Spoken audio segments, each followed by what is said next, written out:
ভিডিওটি শেষ পর্যন্ত দেখুন বন্ধুরা, চ্যানেলটি সাবস্ক্রাইব করুন, লাইক করুন, কমেন্ট করুন। নতুন নতুন ভিডিও পেতে শেষ পর্যন্ত কি হয় দেখুন। আমি নদীর পাড়ে এলাম কি করে? মনে পড়েছে, আমি তো কাল থেকে মন্ত্র মেরে মরেছিলাম। টেনে হিচড়ে এনে আমার প্যান্ট খুলে ফেলেছে। আমার তো ছাল চামড়া খেলিয়ে গেছে, সবাই তো আমাকে দেখলে ভূত ভাববে। ময়দা, এখন আমি শুধু তোমার না লুচি, তুমি শুধু আমার। আর এরা সবাই তো আমাকে ভূত ভেবে পালাচ্ছে। যাক, আমি কাল থেকে কিছু খাইনি, খুব খিদে লেগেছে, আগে কিছু খাই। ইসু রাঙ্গামাস্তান, তোমাকে দেখে তো সবাই ভয় পায়। আমাদের ঘরে একটা ভূত ঢুকেছে, ভয় দেখিয়ে তাড়িয়ে দাও তো। এই ভূত বেরিয়ে আয়, এখানে রাঙ্গামস্তান দাঁড়িয়ে আছে, বেরিয়ে আয়। ও বাবা, রাঙ্গামশাই এসেছে, আগে আমি ঘর ছেড়ে পালাই।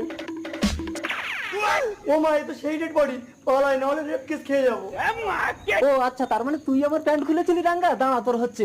নতুন নতুন ভিডিও পেতে চ্যানেলটি সাবস্ক্রাইব করুন, লাইক করুন, কমেন্ট করুন, শেয়ার করুন।